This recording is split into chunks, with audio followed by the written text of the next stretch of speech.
Okay, ladies and gentlemen, I believe we're ready to get started with the regular city council meeting. Prior to this meeting, we had a special council meeting that was a requirement that we have this the other meeting separate from this meeting that has to deal with the truth and taxation. So this is a continuation of, well, I guess it's not really a continuation. We've taken care of some of the business that we need to take care of before this one happens. So the pledge and the prayer have already been taken place. So it is the regular Payson City Council meeting for August 3rd, 2022, and the time is, we'll call it close enough to 6 o'clock, a couple minutes after. Going on to B, action items. This will be a public hearing / resolution, truth and taxation and certified tax rate. We'll have a staff presentation by Kathy Jensen and Dave Tuckett. Are we ready, Kathy? After which we will open up a public hearing.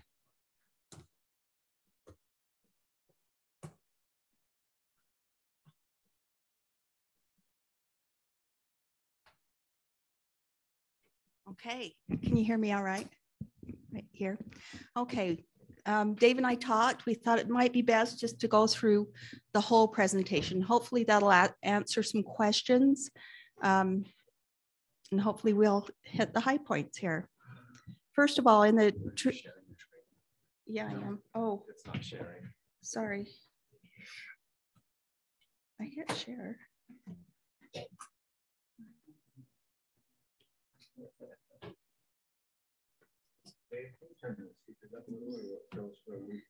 you. I was going to ask the same thing. Yeah. Some of us have old ears. You need to get around. I got old ears. Mine's a little on the other side. Right there, share. Okay. Okay.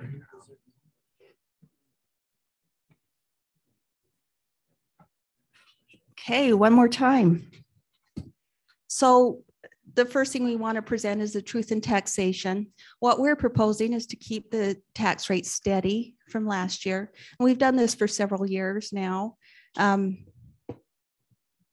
Sorry, I don't know what that is. There we go. The only year that was an exception was, of course, the COVID year. And then we did not increase taxes that year. So as you look at the screen, you'll kind of see what the tax valuation up there, that $1.856 billion is what the tax valuation of Payson is.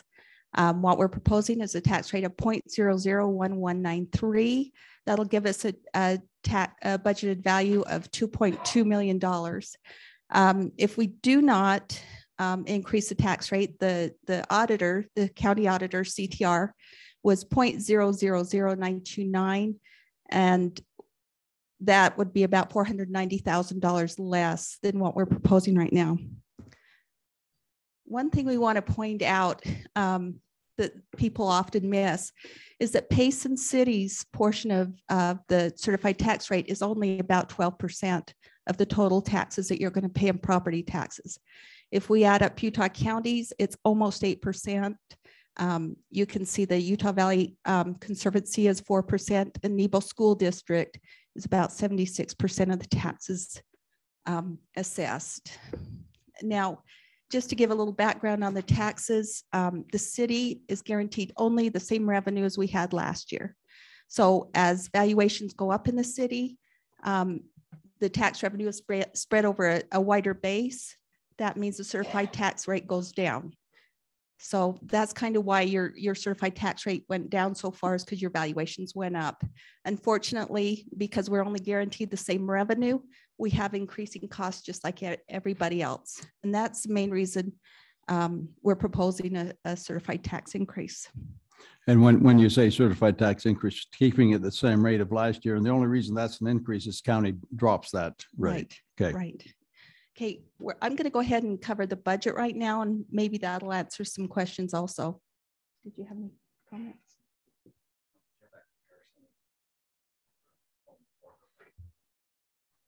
No, we took that out. Okay, for the budget this year. So we're going to cover some changes to the tentative budget because I know that was a big thing. First of all, indirect services and gasoline were changed in every budget. Indirect services are allocated based on the budget size. Other adjustments are reflected on the following slides. You'll see that coming up here. First of all, in the general fund, we've adjusted the taxes to reflect the $2.2 million that we're proposing. We've adjusted indirect services, 69,000, and the beginning fund balance appropriation is up another $590,000 because of the adjustments. The mayor and council, the main items here is economic development software. We're funding for a daddle puzzle. That's a great benefit for the city. We're proposing a public information intern to kind of help get information out to the public, because right now it's just hard to coordinate all the departments. We're doing an economic development committee adjustment. We budgeted for air conditioning last year, and we have been unable to get people to put that in or to get the parts for it. So we're going to roll that over.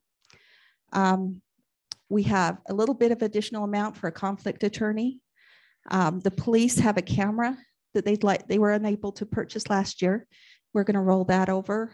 There's a small phone allowance, excuse me, in the fire department. And also the fire department has budgeted for a water tender and a skid unit, and they were unable to get those last year. In the streets department, we're rolling over a little bit to complete some projects that Kent's got going on, and a backhoe lease. In the engineering, there's a MAG project match that we have to pay. So that's a carryover of that project. Let's see. We have a small allocation in the Parks Department. They were actually budgeted one department and recognized in another department in the payroll system. So that's just truing that up. In the cemetery, there's a backhoe lease. And in the events, the council has requested that Miss Payson, or that we offer Miss Payson to go to the Utah Miss Scholarship, and that's about $800. And finally, in the events, we have some new events, the cornhole and a treasure hunt in Payson Canyon. And I think my screen froze. Oh, there we go. In B and C, we're going to appropriate a little bit of fund balance. There's a cat loader lease that we need to fund. The B and C department's loader lease was repealed, so they need to sign up for another one so that they can continue their work. In the impact fees, we're going to continue the capital improvement, the 1,200 foot of 20-inch line on 1300 South and the 100 South PI project carryover. In the water department, we're going to roll over the Spring Lake dredging project and the 100 South PI project. And in the landfill, we're rolling over fencing for the landfill, and again, another cat loader lease because the lease was repealed. In the electric department, there's an adjustment for a new director position and a small tuition reimbursement that wasn't recognized originally in the tentative budget. And also, Brian is finding it hard to fund some of the power purchases going up considerably. So we're increasing that line item. In the sewer department, again, we have a payroll adjustment for an employee we hired that came in a little bit higher than we anticipated. The screw press is actually for the new sewer plant so that we can keep operations going while that's being built. Then we have a carryover of the high school project from a portion of which has been paid for from ARPA funds. And we have a 2022 Department of Water Quality sewer bond that we just were awarded. We just wanted to point out here, as you see in the sewer department, you'll see further in the budget that there's a use of fund balance, and wanted to identify that so that the citizens don't think that we're using the 35% increase on sewer rates on anything having to do in operations. So the use of fund balance that's been earmarked in the sewer fund is $349,000 for the 800 South project, and that's being funded from the sale of property. The $1,374,000 is engineers. We told the state that to get some skin in the game for the loan that we requested, that we'd put in $2 million into the sewer plant. So that's a carryover of our obligation of that match. And then finally, $339,000 is a balancing, of which we'll get $100,000 back. We're able to use bond proceeds to pay ourselves back for that screw press.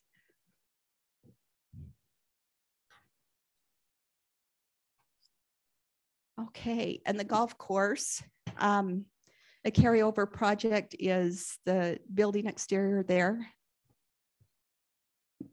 And the storm drain, there's other professional services that were projects already going, and some other projects, repair projects, the 600 South project, and another loader lease. Park tax. In the tentative budget, I didn't have the breakdown of where the park tax was going. So this kind of shows an overview of what allocations were made from the park tax committee. You can kind of see over in the far right-hand column, the total change. The Petite Neat, they got some funding through Central Utah Water donation for some air conditioning. They didn't complete that project, so we're rolling over $10,000 so they can complete that project. Some budget highlights. First of all, we did market adjustments to individual wages. The average employee got 16% and police 15%. Sorry, not 16. Okay, and additional funds have been allocated to parking lots, $300,000 and sidewalks of $100,000. On-call pay was standardized for eligible employees. These are the new positions that we added with the budget: a police patrolman, a part-time recreation maintenance, increased library pay for some employees, and that I believe is just 2 employees for a short period of time. 2 hours per day were added for the drive-up window coverage, a golf assistant. Now, the golf assistant is in an enterprise fund, so that covers its own costs.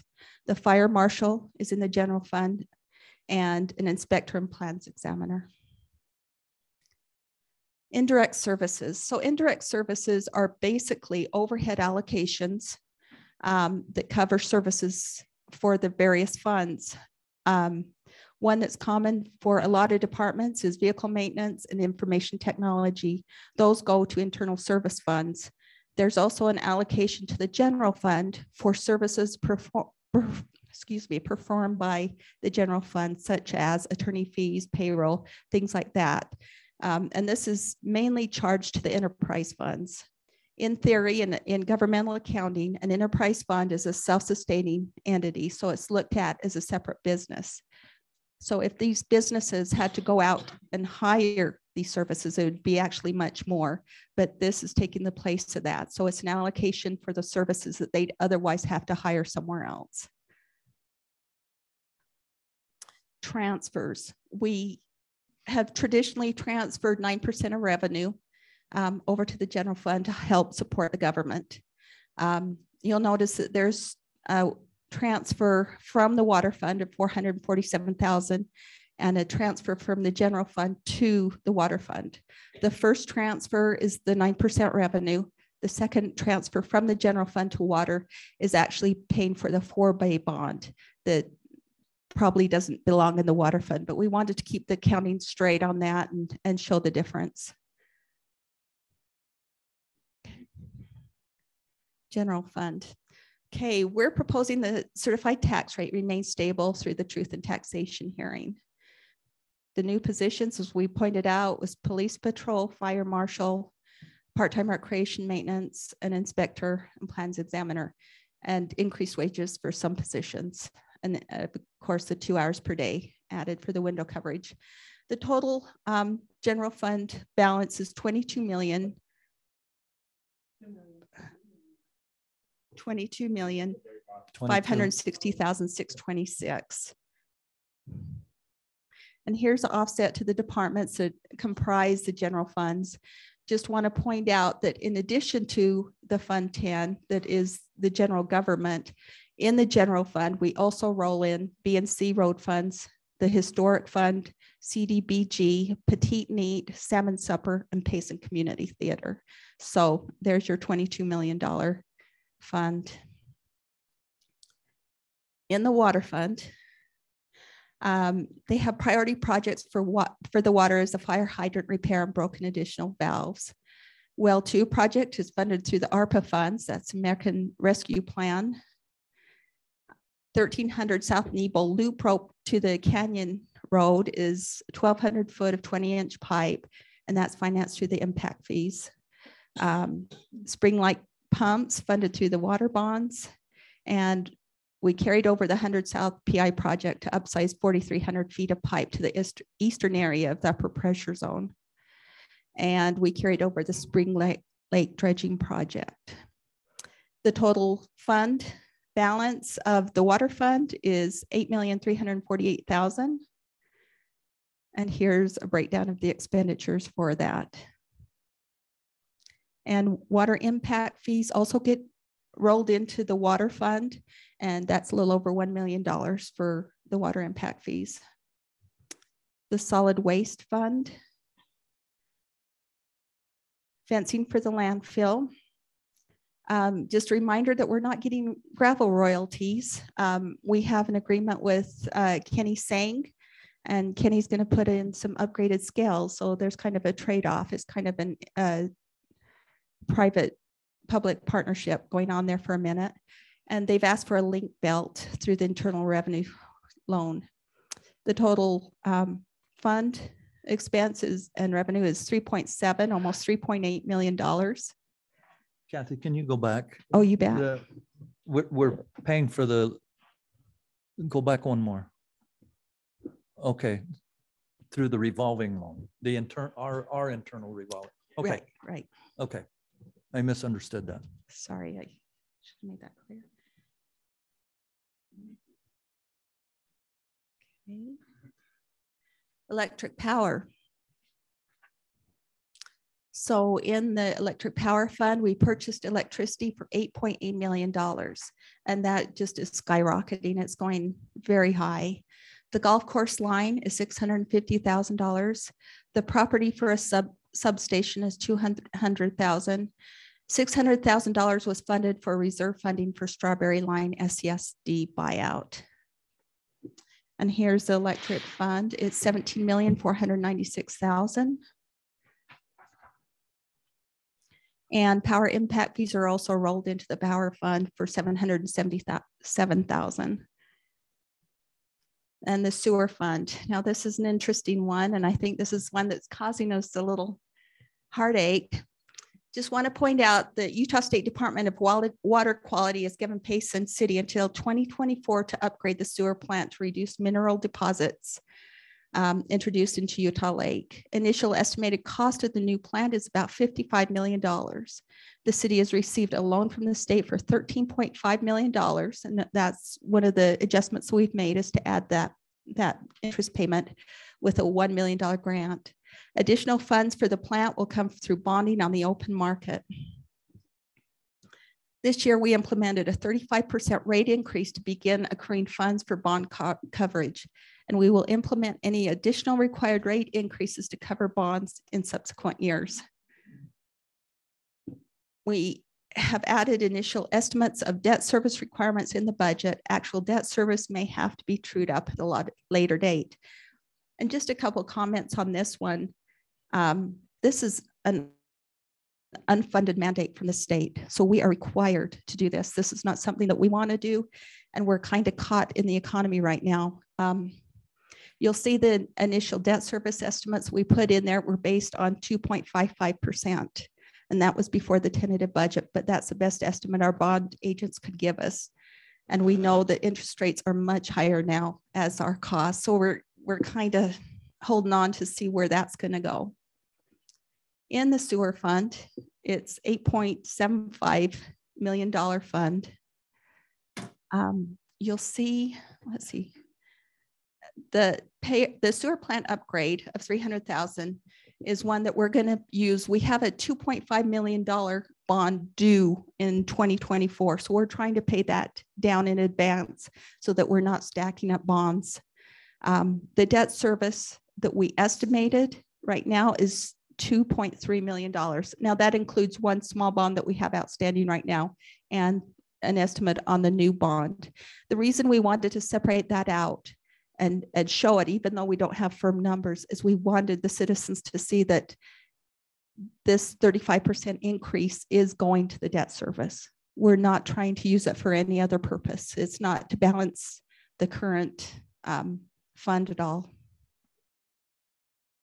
The ambulance department, it's a major source of expenditures is the operational expenses, and we're bringing on the paramedic program. The ambulance department expenses is $1 million, just above $1 million. The golf fund, this is the third year of the RV park. We are going into a lease purchase through a revolving loan, and that is a separate loan of the city. It's basically, we try to build up funds and then we loan it out internally to other funds. This is so that the Tracy can keep that golf course wonderful. We put in for a golf assistant position.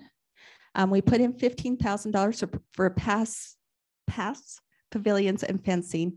One thing we're going to have to bring forward, though, is unfortunately Tracy's had an unexpected expense that we're going to have to do a budget adjustment on coming forward, in that he had a water pressure problem that we didn't anticipate. We are putting in for a utility sprayer, and Greg actually sprays all the parks for us and then charges the general fund for those services. So this is, and we were unable to get it last year.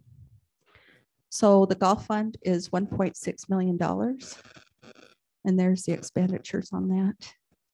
Storm drain. 400 North project is $60,000. And the storm drain expenditures are about $1.4 million.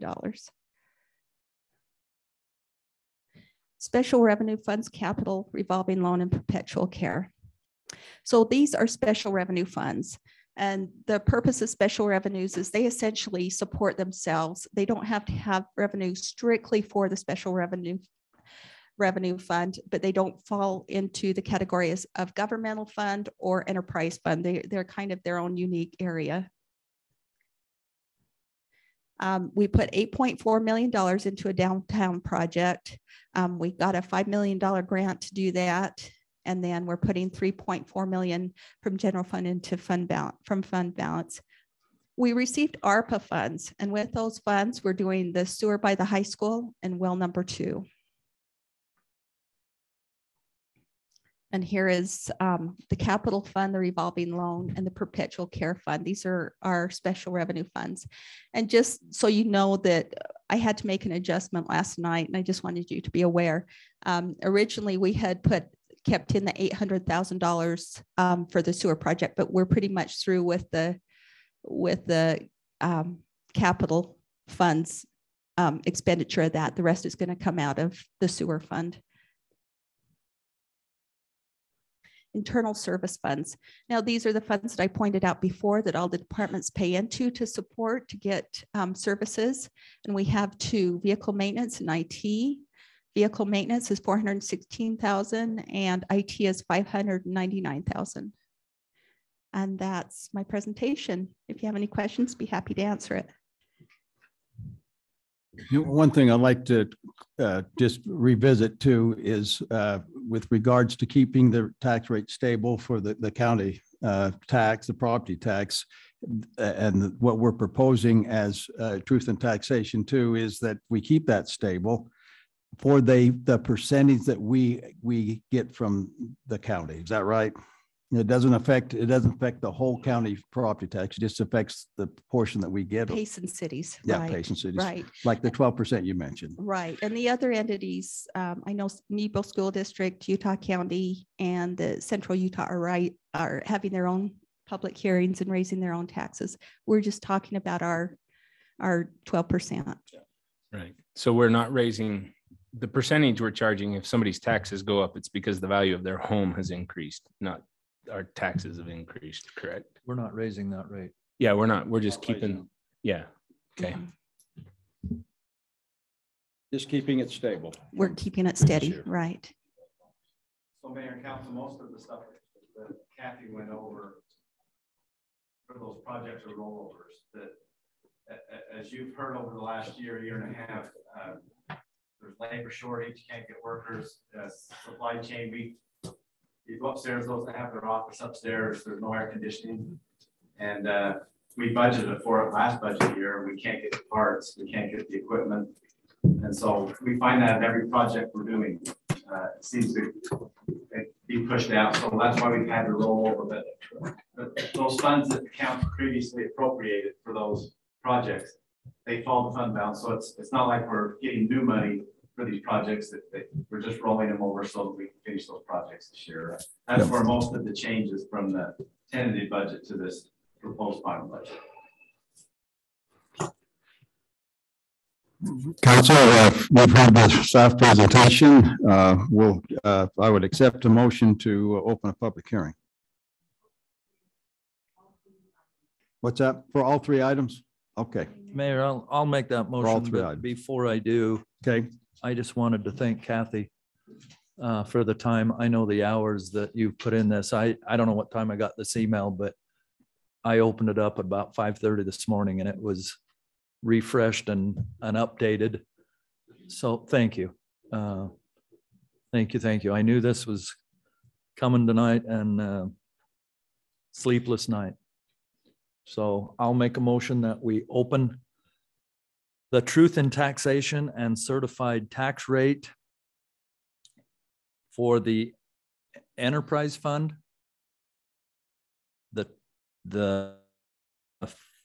see, is that three? Yeah, three of them. That's three of them. No, the budget as well. Okay, and the budget Okay. for fiscal year 2022, 2023.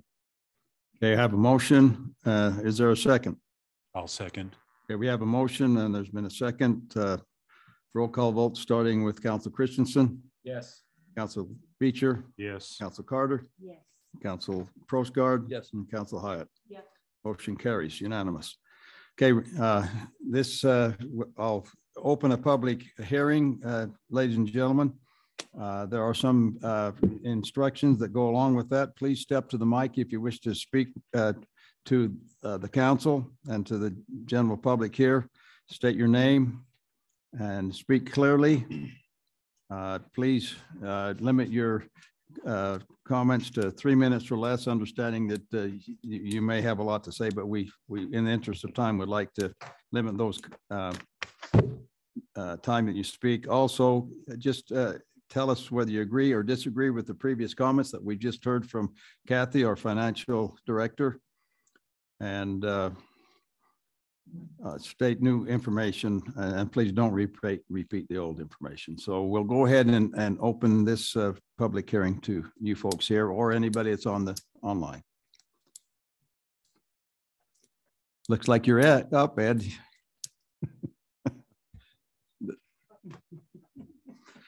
Appreciate you being here. And by the way, ladies and gentlemen, we really do appreciate you being here. You know, most of the time we look down there and all we see are seats with nobody in them. So we do appreciate you being here. So before I get into this, my name is Ed Sigmiller, and I'm representing a group of folks that are retired in Heritage Village in your community over by Walmart. And there's about 113 dwellings over there. And the residents there are pretty much over 55. And so they've asked me to address this tonight with you. And several of them are here, which I was really happy and surprised that they would come. and they would forego going to bed at 8 o'clock, you know, and so I'm grateful for that. But I wanted to ask Kathy. We better hurry then, huh? Yeah, I wanted to ask Kathy, so that we know about the tax, if she could explain a little more what the tax burden will be for the citizens, the exact tax, not the enterprise fund or the other funds, but the tax fund that you're asking be increased. You're wondering what the difference is between keeping it. Is that a fair statement? Keeping it stable and dropping it, right? The difference. So and I probably should have gone over it better, but on the first slide, the county gave us a quote of about $440,000 for an average home value in Payson. For that home, they're taxed on 55% of that, and it'll be about $58 per year. Additional. That's okay, additional. but so the increase, though, I think one of you mentioned the increase isn't in the tax rate, but it's in the increase in the value of the homes. How is that? Right. So an example that I'd like to compare it to is if you went to the grocery store and you bought a gallon of milk, and the gallon of milk is $5. Last year it was $3.25. They charge you 8% tax on that. You're paying more because the milk is $5, not $3. The rate's the same. So it's the same concept with the home. The home is increased value, and so the tax rate appears higher. Yeah, I hope that makes sense to those of us here. The thing that we really appreciate the services the city provides us. The city provides us with electricity, water, sewer, garbage, street repair, sidewalks, irrigation water, police, fire, and library, and so many other services. We appreciate those services. We are also new residents of Payson, and you all are old residents, and I don't mean old people, but old residents, or should I say original? Some of us look similar to you.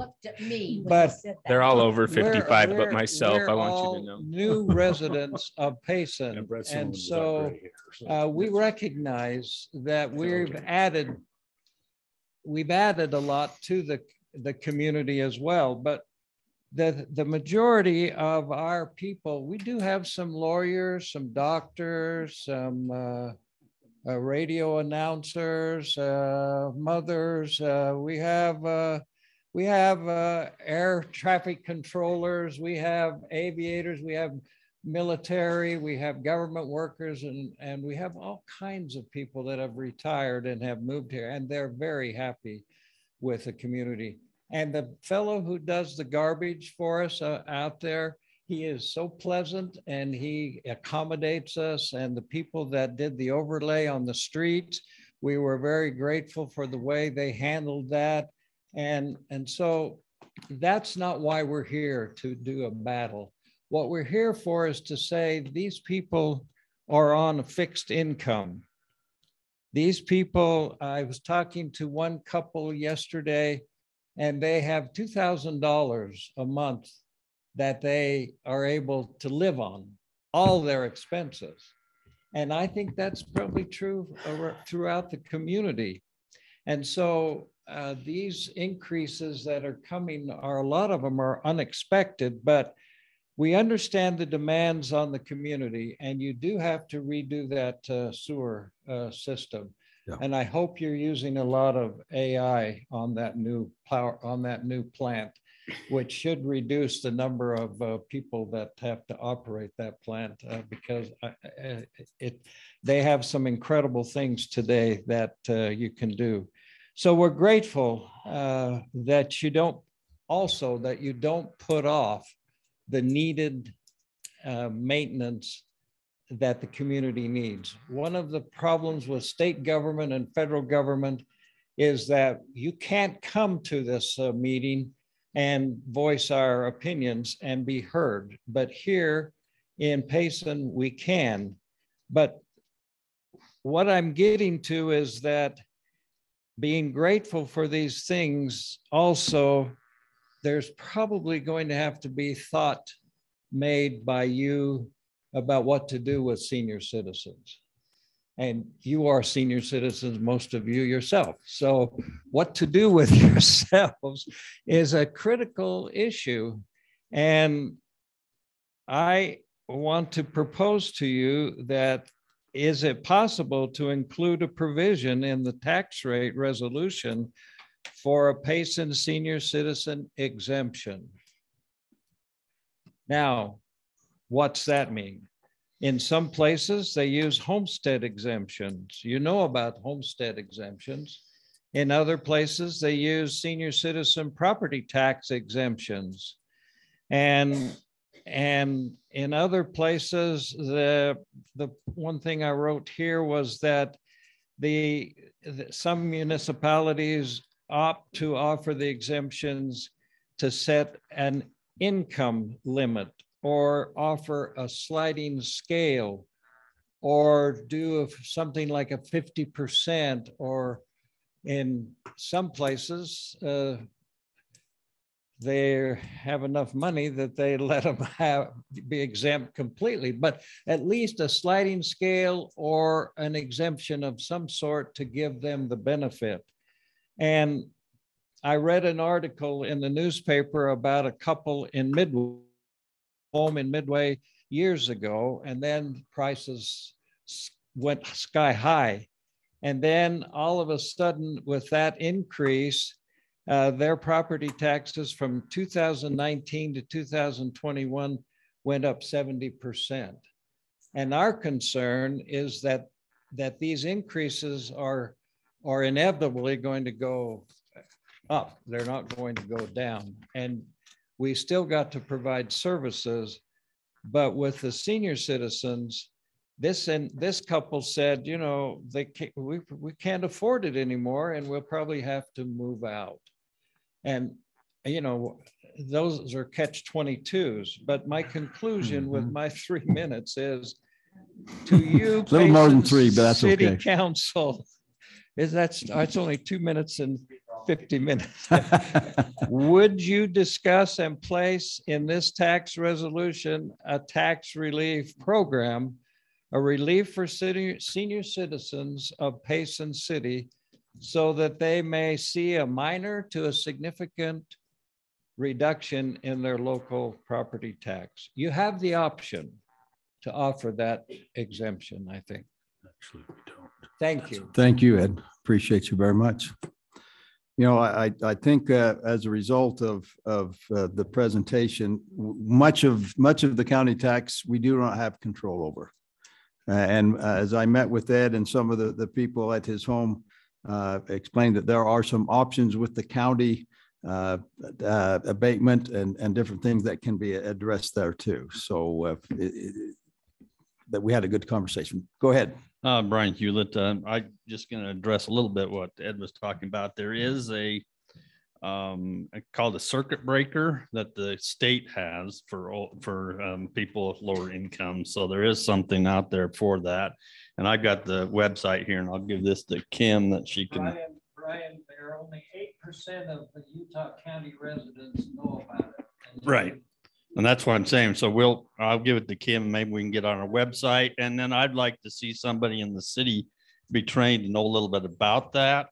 So as people come in, we can help them understand and how to apply for that. So that's something that I think might help some of our senior citizens. So, and I just want to thank the council and the city for all that they do and for the hard work. And I know that the city is concerned about the dollars that come in and how they're spent, and very appreciative, and I work really hard to make wise use of the money. But anyway, the biggest thing I wanted to tell about was just that circuit breaker, so we can maybe get some of that information out and let people use that. Thank you.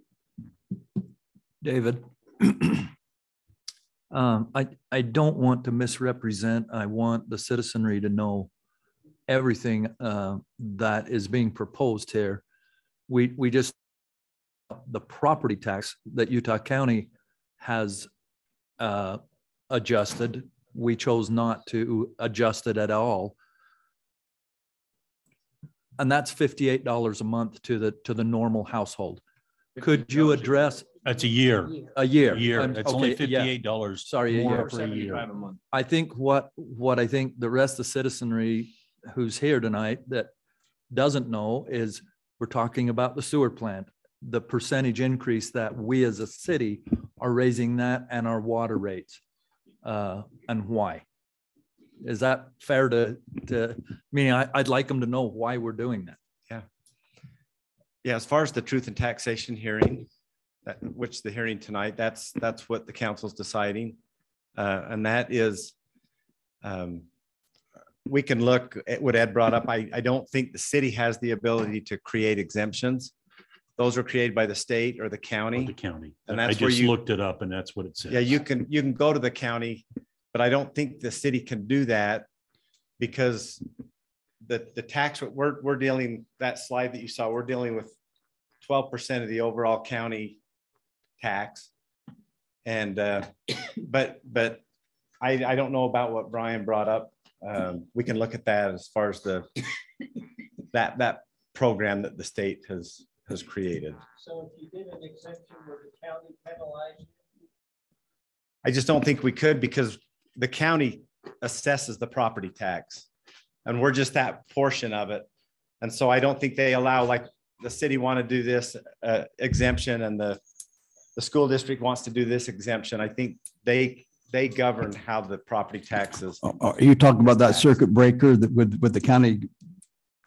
No, I'm just saying that if you, with your 12%, if you did an exemption, would the county penalize you for reducing the people that are paying the tax? As I read the law here, and I'm not a lawyer by any stretch of the imagination, but they found one. I just play one on TV. Exactly. The city can't do the exemption. The counties can. Is that correct, Jason? Yes. Jason needs to talk on this. I didn't know he was here, or I would have made him do it. Just so Ladies and you know, gentlemen, this is Jason Sand. He's the city attorney. yes, the state mandates what taxes are to be done statewide. And then it allows the counties to determine what each county assesses on their taxes. If you notice, Utah County, yes, every home value in the state of Utah has gone skyrocketed up. That's from an apartment or a condo all the way up to multi-million-dollar homes have gone even higher than multi-million-dollar. It's just the way that the economy has happened this year. So when the county assesses, they do an assessment. You can challenge your assessment with the county. If you want to do that, you must file with the county and do that there. The cities do not have the ability to do any exemptions whatsoever. There is programs run through the state and or the county. The biggest, it's not exactly an exemption, but the biggest issue that you could do, you can challenge your assessment. Those aren't always successful with the county, but you might be able to devalue it just slightly more and get a little bit lesser tax on it. But keep in mind that your overall taxes, your property tax is very low compared to everything else you're paying on taxes each year. In November time, you are paying, school district is by far the highest. A lot of you in this room are retirees. You don't have any kids in the school, but yet you're still paying for that. And there are no exemptions out of it. Sorry, you just have to pay it. But we're more than happy to see about looking into any programs the county might have or the state might have to help out anybody that's wanting help with it. Mayor, the only thing I would answer, I agree with what Jason said. What the council can do is when we approved to have a truth and taxation hearing, we had to set the bar of what as high as we could go. And that's what we chose, what the council chose is to keep it at the same certified tax rate as we had last year. So you can't go above that. What you could do is go lower than that if the council chose to do that. So that's how you would do it. The proposal from from keeping the tax rate as the same for the city tax, it would raise a home valued at approximately $400,000, about $58 a year, which is, I don't know, $4 or $5 a month. The council could lower that if the council chooses to do that. To the bottom of the tax rate is what the county has sent to us of what this tax rate would fall to if the council didn't keep it the same. And anywhere in between that, the council could decide what to do. To answer your question, Councilman Prosgaard, is the truth of taxation hearing is just one portion for the property tax. Yep. The city has also held a public hearing in the past to look at the various utility rates, the water, the sewer. We've heard the slides here. The sewer rate was 35%, and that's to cover the bond. The bond still hasn't been issued. The design hasn't been finished. We have to get that done first, but who knows? Interest rates keep going up, costs keep going up. So that's our best estimate at the time we did the 10-day budget. The water rates went up approximately 17%. And that's with the projects that have to get done to keep the water system viable. And the other utilities went up. Normally what the city has done is look at the consumer price index, try to do that every year to look at it. This year with the inflation rate in Utah, it was a little over 10%. Staff looked at like a 7% increase for all the utilities except the water and sewer because of the needs that are there. And I guess I just didn't want them being confused saying, well, it's only going up $58 this year when the utility taxes, meaning I just wanted to know the difference. Yeah, your utility fees have been addressed as well. They're not really a tax. They're in a previous fee. in a previous public hearing, but yep. Ladies and gentlemen, too, with that difference, $58 on a home per year, it does not give the city a windfall. It really doesn't. It gives us a little bit of breathing room so that it could make the difference whether one of the projects gets completed or not. Sir, go ahead. All right, thank you. My name is Wayne Boyce. I'm a recent move in here in Payson as well as a lot of my neighbors that are in the audience. Welcome. But at any rate, I have one major question or observation about the rates, the truth in taxation, and then a couple other questions about sewer and other revenue sources. But the first is about the rates, because when I look at my tax bill from the Utah County tax assessor, I see 3 rates that went red from 21 to 22. And that's the Central Utah Water, the Nebo School District, and Payson City. So I don't understand why, meaning they went up. So I don't understand why it says our rate in was going to be 93 cents per 1,000 evaluation, and now it says it's $1.19 per $1,000 of valuation. So I don't understand how you're saying there's no change. Kathy, can you help us with that, or Dave? She already explained it once.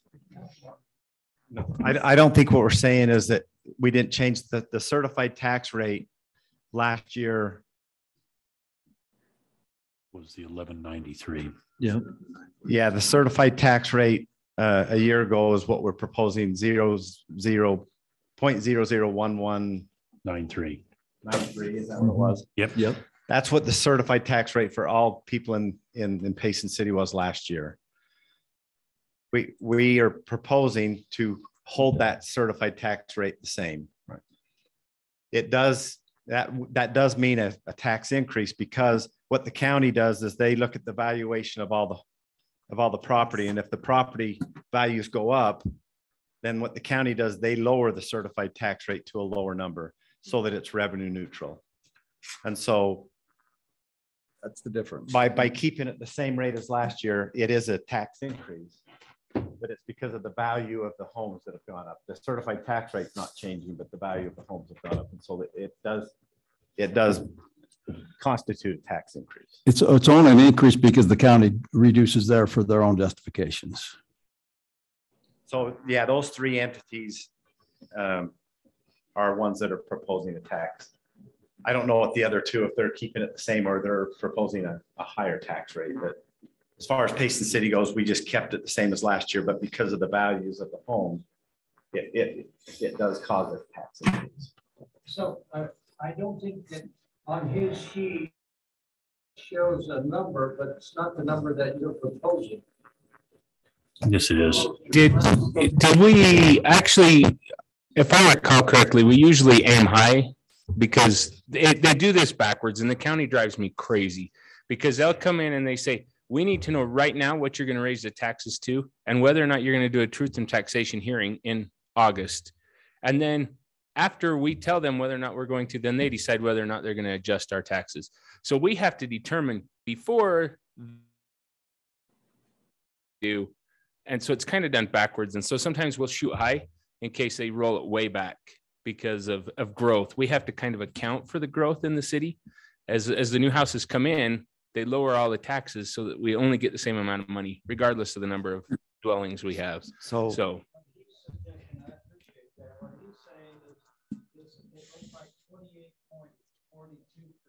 increase, but that's not what you were proposing. The increase comes from the increase over what the number the auditor gave us. So that's 28%. We're proposing holding it steady.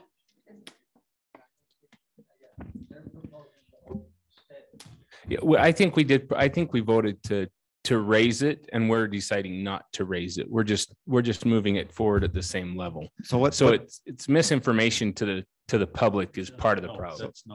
So what no, when we voted to do the truth and taxation, did we decide we were just doing the same? Just gonna just keep it at the level. Hold it at the same level, whatever that level was. We're going. I can't remember from year to year. So the notice on Mr. Boyce's tax notice here.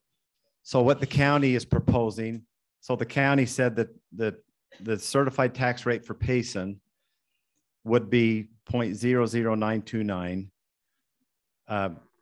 If Payson City Council didn't do anything, it would lower that tax rate. So over here on the proposed tax rate, Payson City sent a few months ago saying we're going to keep the tax rate the same as last year. That's the 001193. And so what the county says is if the city keeps the tax rate the same, that's a tax increase.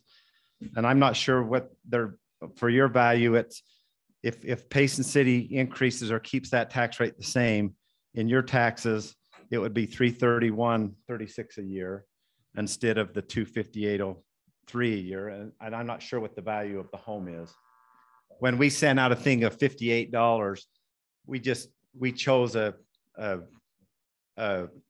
average home of 460, 440. What were those two numbers again? The tax rates. Yeah, you know what it was for his annual. Well, what his tax notice says that if Payson doesn't change, if Payson lets the tax rate drop, his tax for Payson City, the tax would be $258.03. And what will it be if we do? And if we keep the tax rate the same as we had last year, the proposal would be $331.36. That's a $73 change, which is 28.42%.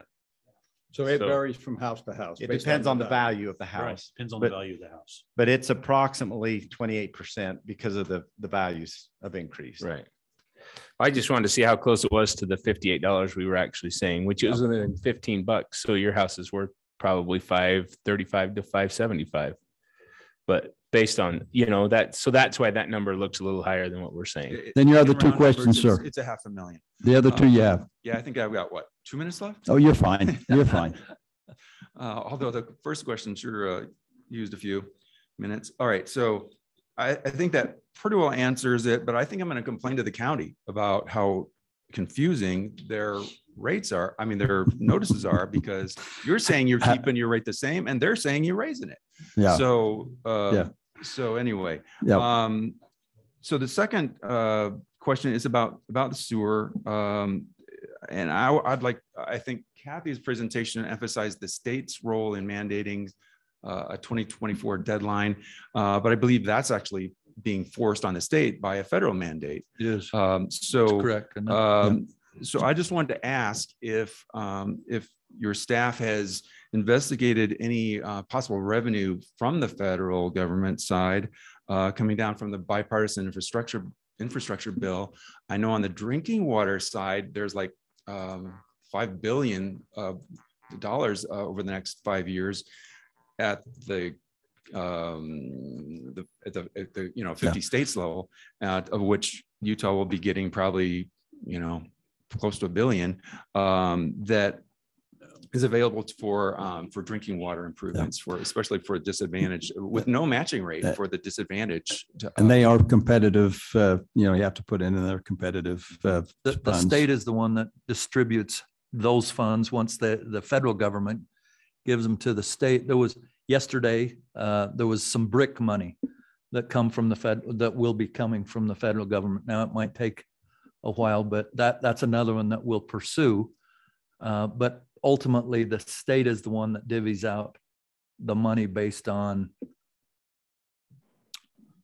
I can't give you their specific criteria. Okay, just wanted to make sure you've done your due diligence there is all I wanted to say.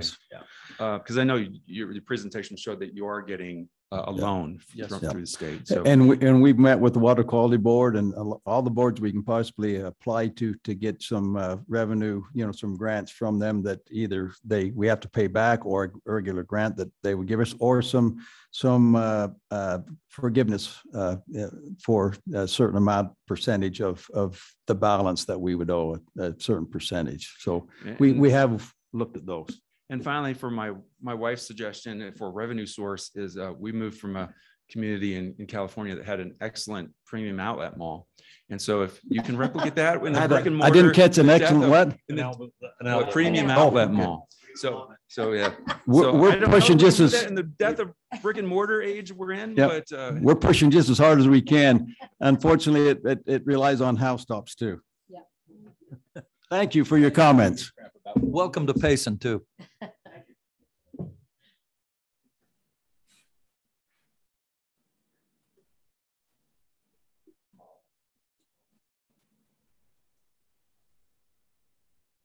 We moving on to the other ones? No, she's still just. Okay. Kathy wants to. Wanted to make a comment about the. No, I didn't. Oh, I'm sorry. I apologize. We're still in the public hearing. Oh, okay. Yeah. Sir, come on up. Okay. My name's Thane Harmon. I live up Riley Way. My question is about the rollovers. It sounded like the rollovers were already in the budget for last year. And so that means that they're already paid for, funded. Yes.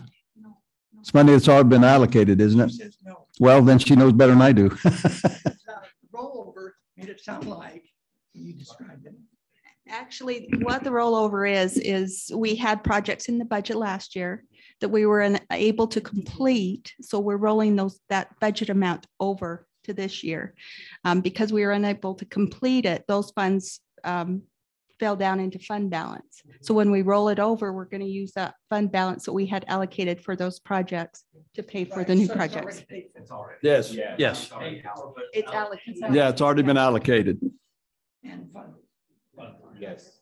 Okay, so we're not funding it twice. No. Good question. Yep. Good question.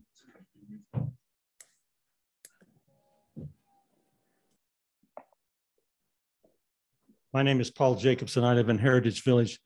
And it's my belief that most golf courses are owned privately. And I think Payson owns the golf course. Is that correct? Yes. Correct. And my question is why?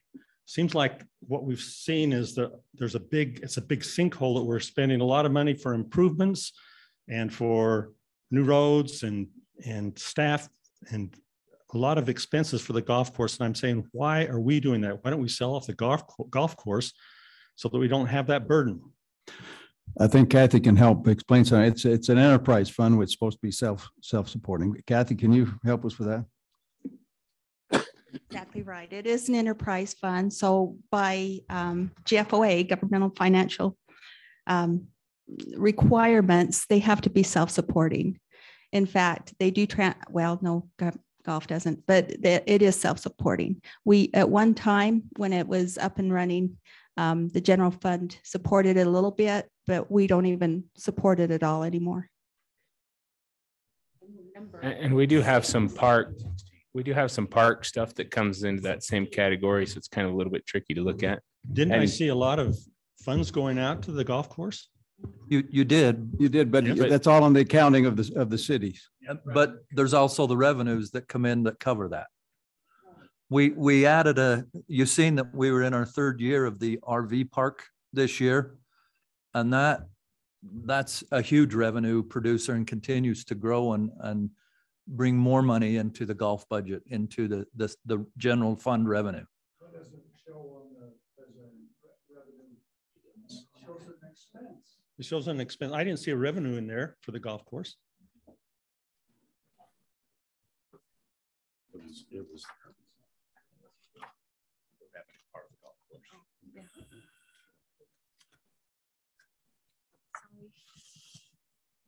through this. And while she's looking for that, the golf course has not always carried its.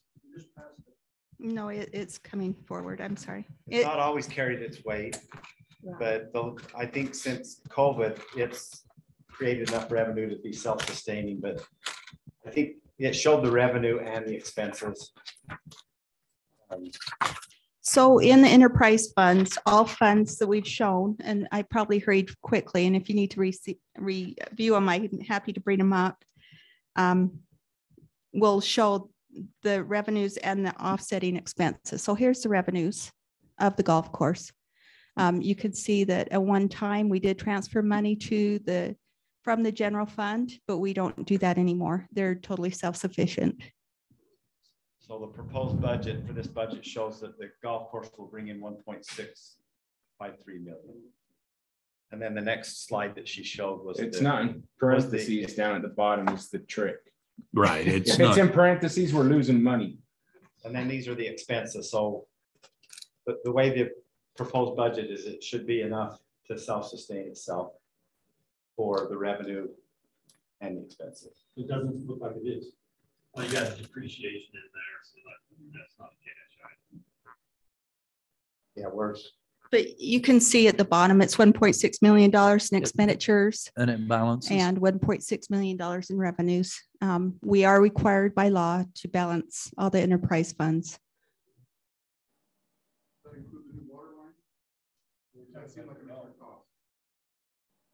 An extra cost. It balances also. Let's see if I can go up here and show you. I apologize about this. Which water line?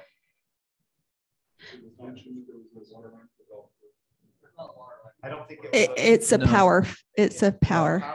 It's kind of a misnomer because we call it the golf course line, but it's part of the Gladstone annexation, the Goose Nest annexation. We call it the golf course line because the golf course is in that annexation, but it's the Goose Nest annexation that happened back in the 80s, and SESD has a line there, so we're budgeting to put our own power line up there, not to handle just the golf course, but the homes that go along up there that are in Payson City. Yeah, when we said the golf course, I got a text from our golf pro saying, it's not the golf course's power line. it's the Goose Nest annexation line that's sort of out there. I'd just like to propose a recommendation that we disband the golf course as far as city owned. And because I don't think the city needs to own a golf course. Most of them are privately owned anyway. And I don't think we should be in that business. There's a lot that are not privately owned. Not around here. Okay, thank you. Yep, they are. So you're wrong. Sorry. Is the golf course revenue neutral? Or is it making a profit? It has to balance. Explain that in English. Okay, go ahead, Kathy. Or are they making, or is it making profit? Revenue neutral if in So your language. basically what happens in governmental accounting, if the golf course has its own fund balance. So it's like retained earnings in a business, because essentially we view it as a business. If we are using those retained earnings, you'll see it in the revenue line as a balancing item. If they make more revenue than expenditures, you'll see it in the expenditure side as a contribution to fund balance. I have no idea what that means. Okay, sorry. Let me see. It's either revenue neutral, it's in the red, or it's earning. It's paying for itself. Neutral. Right. And anything else they make, any profit goes into their own fund balance. Okay, thank you. Yeah, it depends on the year, but right now. Yeah. Sir. Lee Johnson. Hello. My question is everyone paying their fair share that's flushing their toilets? Is Elk Ridge paying the same amount as Payson City citizens? I know a couple of years ago, my bill doubled. Theirs didn't go up 1 penny because there was a handshake agreement done to keep their bill low. Are they paying the same? Or are we still packing the burden on the? I don't believe we're packing the burden on Elk Ridge. Want to clear that up? That's a lot. Yeah. Can we get that cleared up? Let's do. Definitely clear that up. Yeah, under the agreement we have with Elk Ridge is anytime the rates are raised for the citizens of Payson, they are also raised for the citizens of Elk Ridge. So yeah,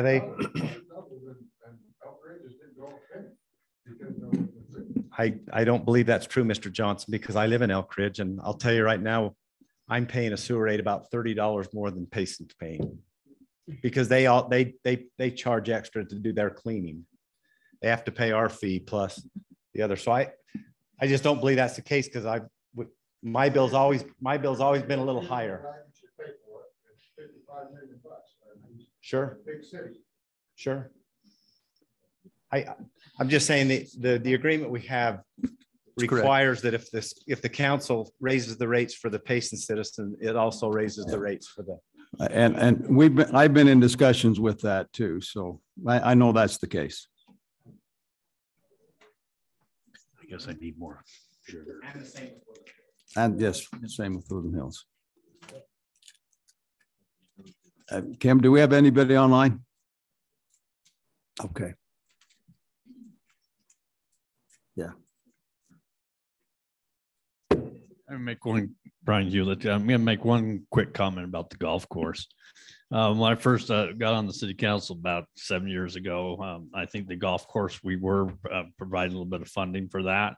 And I know a lot of citizens had a hard time with that. Since then, it has been breaking even. But what we've tried to do is make that as an asset in Payson for economic development. We used it to entice companies to come to Payson because we had this nice golf course. We also started having an economic development golf tournament once a year, and we bring people from all over the state. We bring people in from the government. We bring people in from businesses and trying to attract them to Payson. So we're trying to use it as an asset in Payson to bring the tax base in, so we don't have to charge as much for the citizens. So we're trying to use it as an asset. And I hope I don't massacre this, but our golf pro informed us that the app that they use to do the bookings for the tee times ranks us. And we actually ranked 16th in the nation, as that's where we're ranked as far as the best golf courses in the nation. So we're 16th. So nothing to snub our noses at. Gives us a little recognition. So, okay.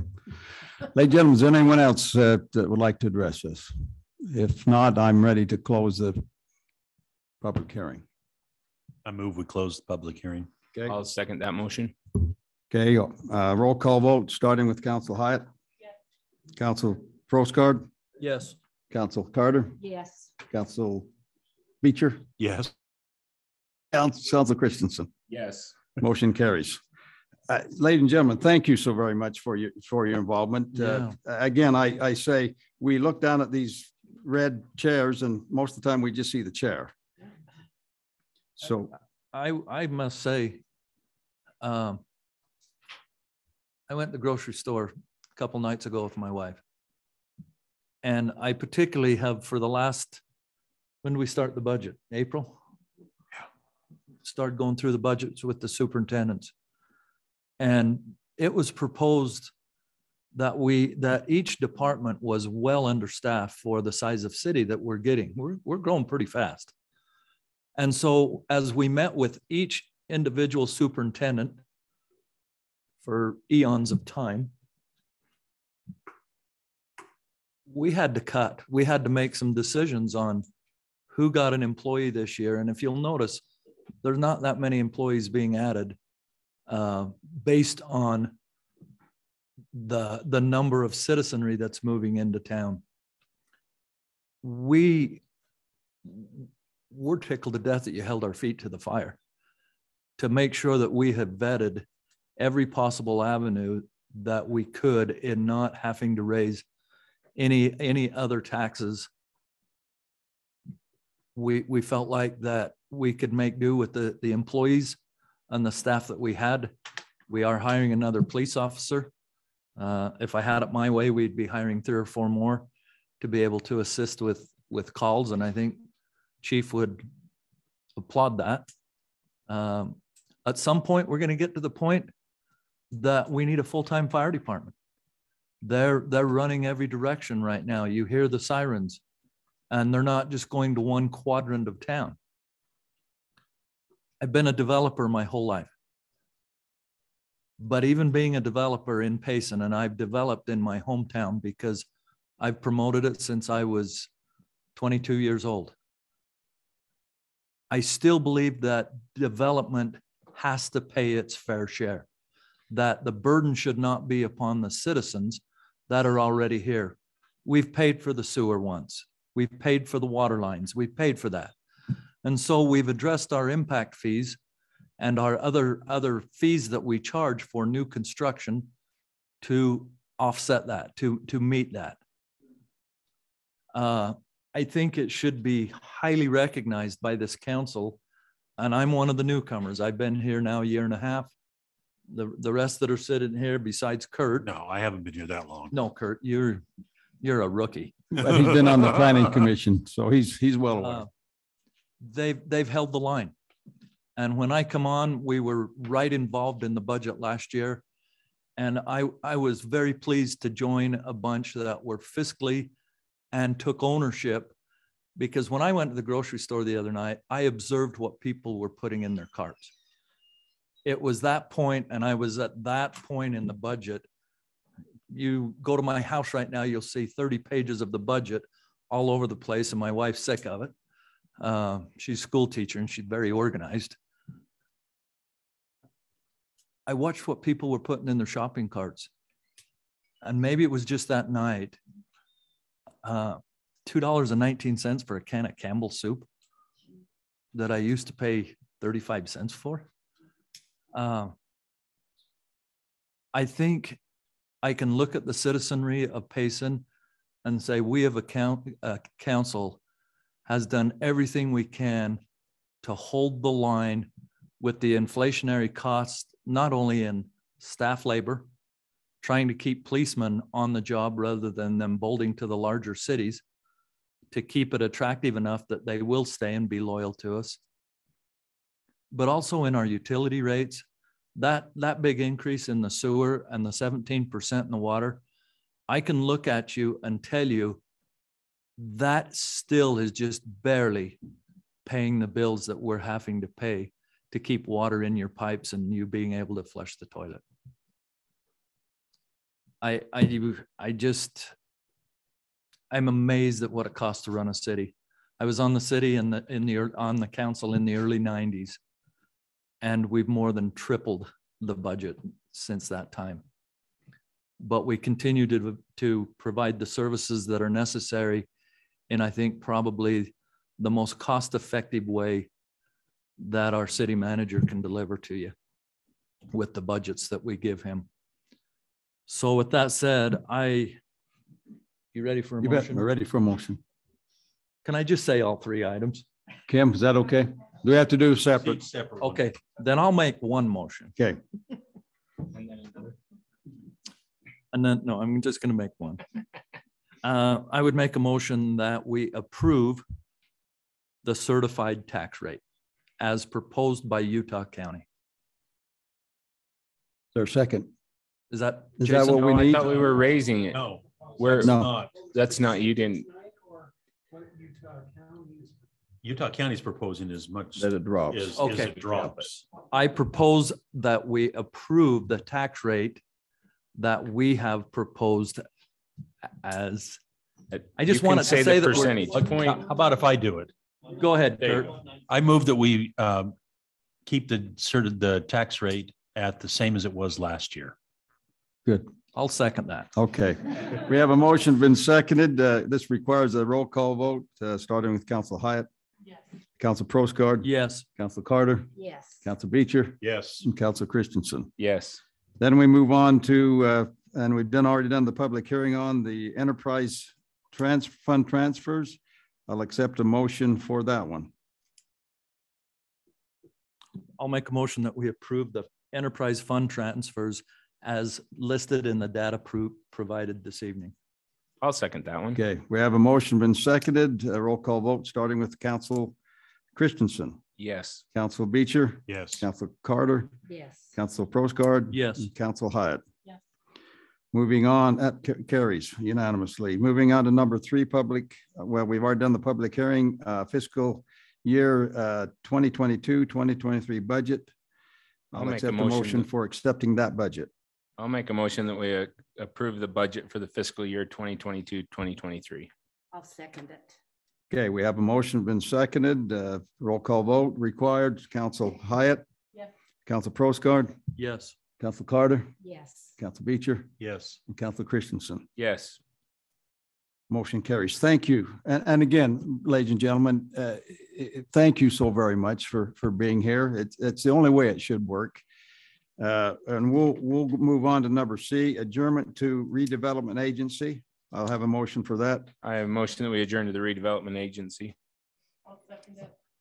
Okay, we have a motion and seconded. Roll call vote again. Council Christensen, Yes. Council Beecher, Yes. Council Carter, Yes. Council Prosgaard, Yes. and Council Hyatt. Yes. Okay. Well, this is in connection with a public hearing / resolution fiscal year 2022, 2023 RDA budget. And we'll go ahead and open a public hearing on that resolution.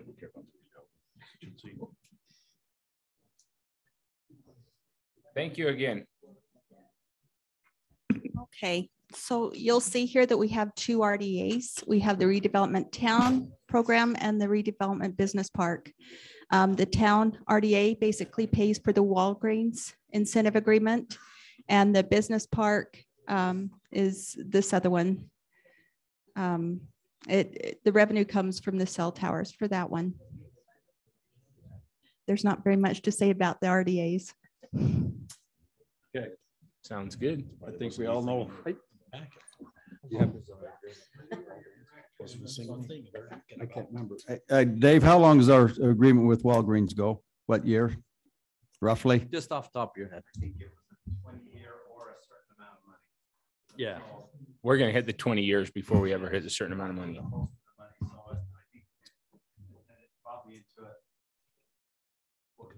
Yeah, I was gonna say 2030 is what I carried in my mind. Okay. Follow. That will go away in 6 years. Following by the numbers, I'll accept a motion to open a public hearing on this resolution. So moved, Mayor. So seconded. Okay. We have a motion and seconded. Roll call vote, Council Christensen, Yes. Council Beecher, Yes. Council Carter, Yes. Council Prosgaard, Yes. Council Hyatt. Yes. Okay, if there's anybody left here that would like, We're directors. oh, directors, sorry. Everybody's a director, okay? Correct that. Okay, so I will open a public hearing. Same rules as before. Step to the mic, state your name, speak clearly. And again, try to limit your talk to 3 minutes or less, whether you agree or disagree with the previous information. Okay, does anyone would like to address this as far as the redevelopment, the public hearing resolution for fiscal year 2022-23 RDA budget? Come on up, sir.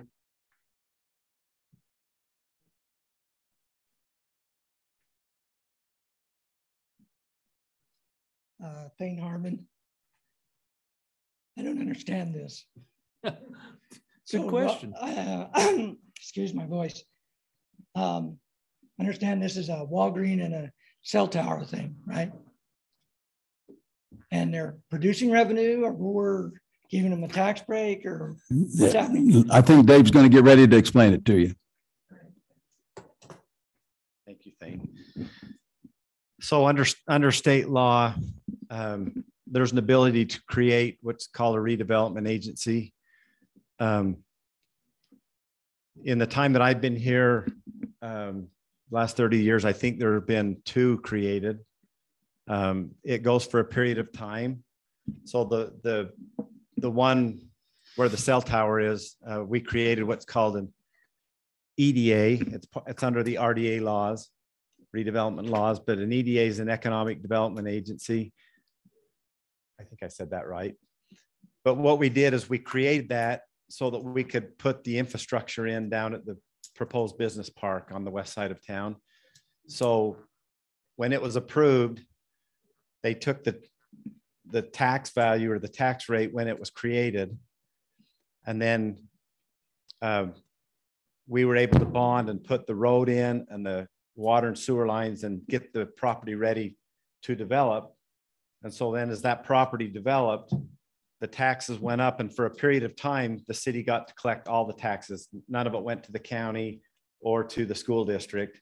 And so we created value to allow to create the business park and to spark economic development. That went for a period of 20 years. So right now that we no longer collect revenue off all of it. We just do what's normal. We get our city portion, but and then the hope is, and the way the state created that is, if you create that, then you can spark economic development, give some incentives for people to move in because the water and sewer and everything's in there. You've already paid for that. And it didn't go as well as we thought because it didn't develop as fast as we thought. But it now has, most of the property sold there. But for that period of time, we got some tax money to pay for that.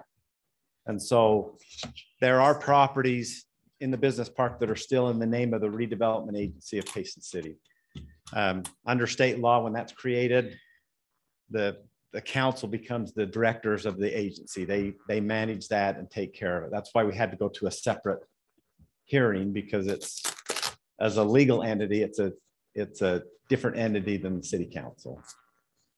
So, and you had kind of right now we didn't develop as fast as we thought, but in a sense we've paid for the infrastructure. We still have some funding in there. We've sold some property that belonged to the RDA, so there's funds in there.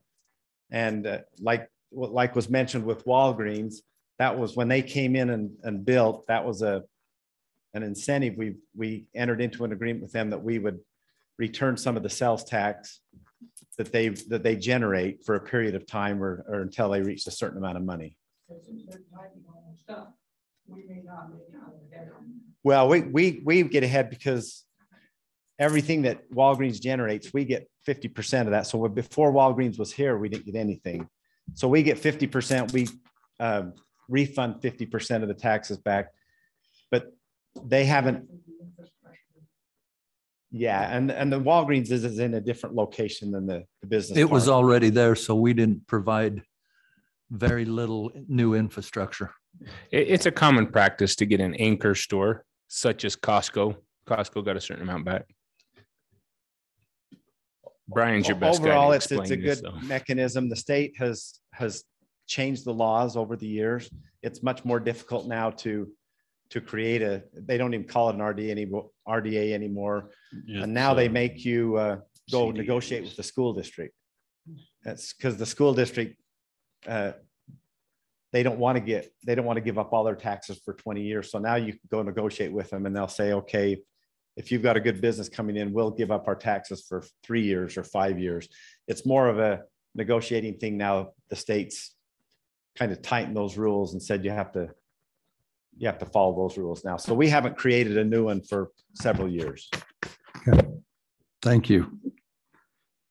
Anyone else like to address us during the public hearing? Nobody online, Kim? Okay, then as directors, I'll accept the motion. I'll make a motion that we close public hearing. Okay. Second. Okay. We have a motion been seconded. Director Hyatt? Yes.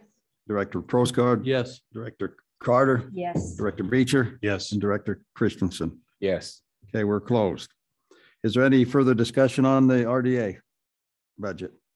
Okay, I'm ready for a motion. I'll make a motion that we approve the RDA budget for fiscal year 2022, 2023. Okay, motion been seconded.